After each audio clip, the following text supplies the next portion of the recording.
Hello YouTube chess lovers and my friends, this is Gunjan here. Welcome to the chess trap 14. Now as per the many requests, I like to show you a nice trap against the Slav defense.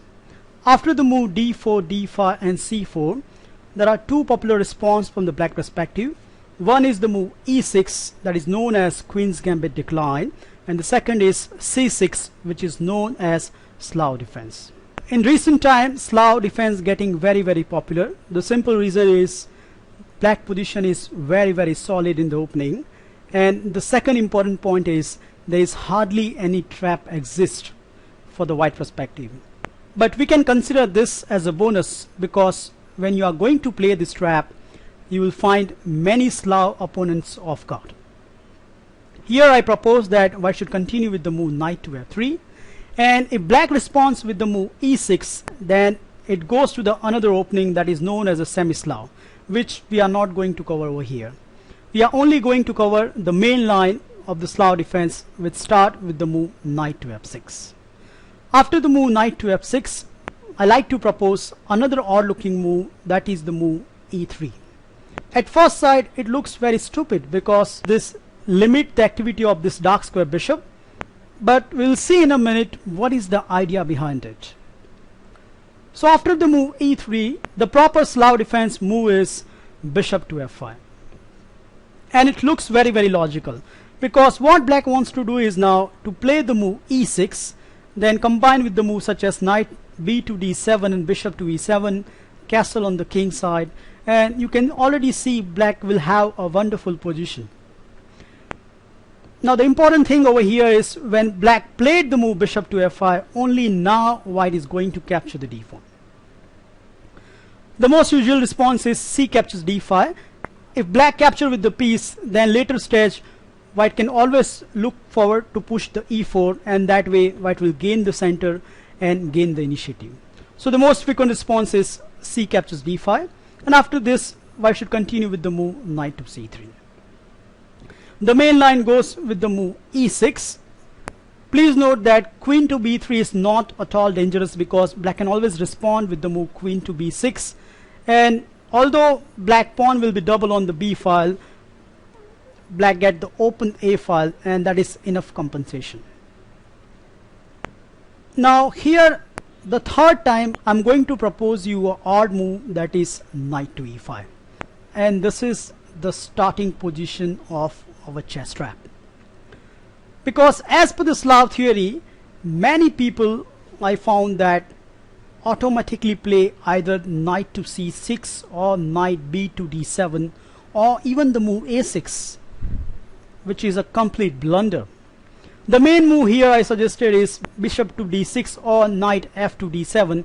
However, white will still get a slight edge, but especially in the rapid game or the blitz game, you are not going to see those moves.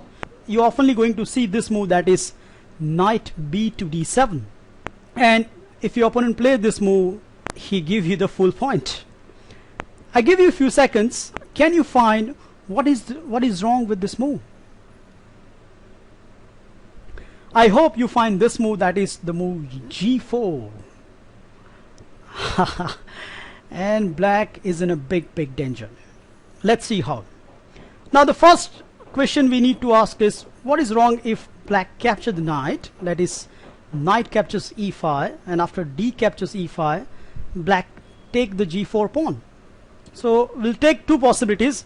In the first one, black take the g4 pawn with the bishop, so bishop captures g4. After this, white will simply play the move bishop to b5 check, and now black in a big danger. Queen to d7 looks very hopeless, so the obvious looking move is either knight to d7 or king to e7. So let's look each by turn. If knight to d7, then the simplest is the protection of that bishop is gone, so now white can simply capture this bishop. And if king comes up, so king to e7, then the simplest is pawn captures knight with a check, so black has to recapture the pawn, and then white is going to capture the bishop. So that way materially white is two piece up. So it is very obvious that bishop captures g4 is prohibited. You might ask, what's wrong in knight captures g4? So black come out from all the threat, but here we have the another finishing blow that will more or less finish the game. I give you a few seconds. Can you find the right continuation? I hope you find this one, that is queen to a4 check. Now king has to move because queen cannot come to the d7 square. The simple reason is bishop will go to the b5 and black will lose a queen. So that means queen has to come to the e7. After king to e7, white has this sneaky move that more or less finished the black off, and that is the move queen to b4 check. Now if king goes back to the e8, then bishop to b5 is a very deadly. That means black will surely lose a queen.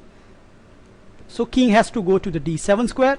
After this, the simplest is queen captures b7, and once again if the king goes to the e8, then bishop to b5 is very strong.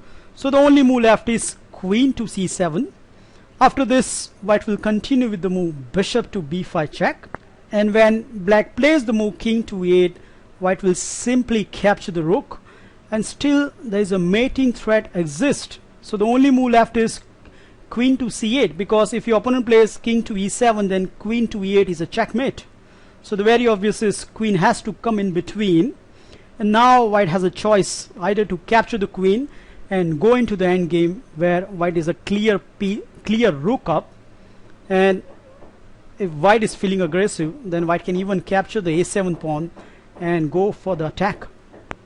So we come to the conclusion that knight captures e5 is actually a blunder. So that means that bishop has to move. Now if black plays moves such as bishop to e4, then that is very hopeless, because white can simply play the move f3, and not only that bishop has to move, but now the g4 pawn has been protected. So very obvious move over here is bishop to g6. After this, white will continue with the move h4. So now white is threatening the move h5, which black needs to pay attention.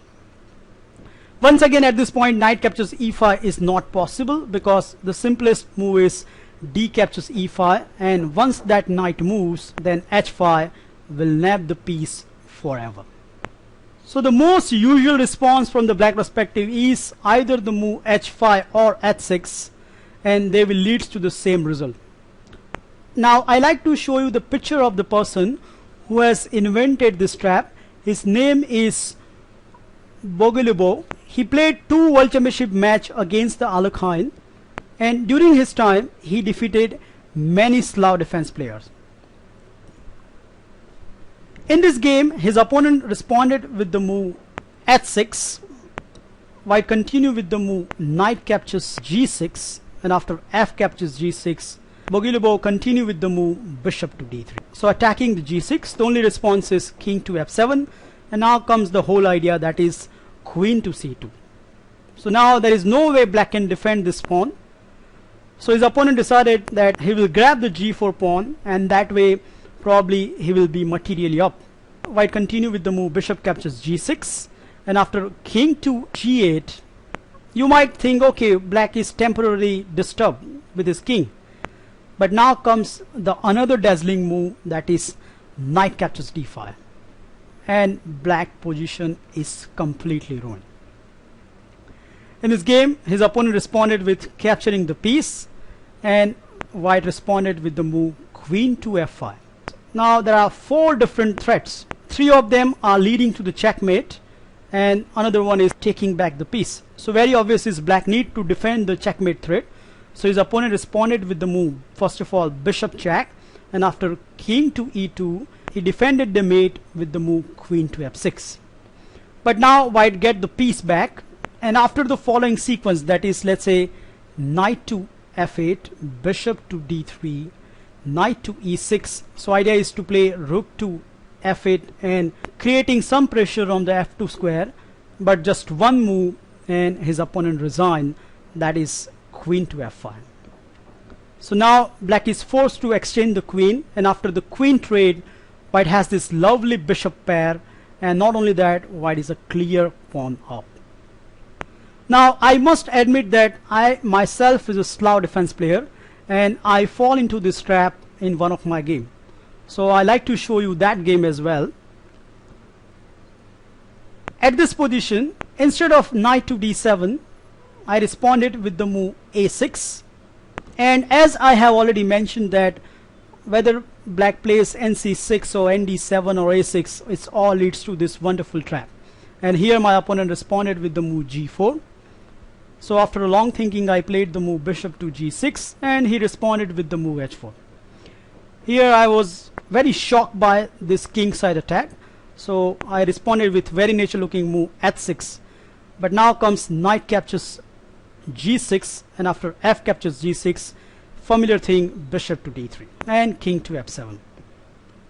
Here my opponent showed the another good move which white can also play in this position, that is queen to f3. So now the threat is very simple. White wants to play the move g5 and capture the knight. So I responded with the move bishop to d6, and here my opponent played the move g5. Here I thought that he cannot have this piece, so I captured the pawn, and when he recaptured, I captured his rook. Obviously white need to capture this rook, and now I put my knight e8 square. Here white continue with the move queen to f3. So I start running with my king, so I played king to e7, and now he played a obvious looking move, that is bishop captures g6. I responded with the move king to d7, so I want to park my king on the queen side where there are many pieces, so I can shelter my king. But my opponent said that I don't have time for that, so he responded very energetically, and he played the move e4, opening up the center at the right time. I desperately do not want my center to be open, so I capture the pawn, and he recaptured with the queen. And now I want to finish my queen side piece development, so I played the move knight to c6. But once again, this moves creates many weaknesses, and he played the obvious move, that is d5. And I must admit that at this point I was already feeling the pressure, so I obviously captured this pawn, and when white recaptured with the knight, I played the move knight to e7, hoping that white captured the knight so I can capture with the queen and exchange the queens. But nope, he played the accurate move, that is bishop to f5 check, and after knight captures and queen captures, I thought that my king will be safe now after king to c6. But after bishop to e3, I realized that my position is completely hopeless. Last but not least, I desperately tried for counter with the move queen to a5 check, but after king to f1, I realized that I cannot take the knight because rook check and I will lose my queen.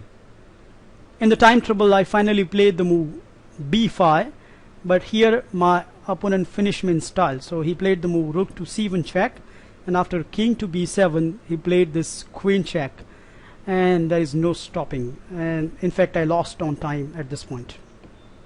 So this is one wonderful trap exists in Slav Defence. If you are a d4 player and if you are very annoyed by the Slav Defence, this one trap you might want to try out in your game. Well, good luck for trying in your own game. Please feel free to comment and like on this video. I'll meet you soon. Bye.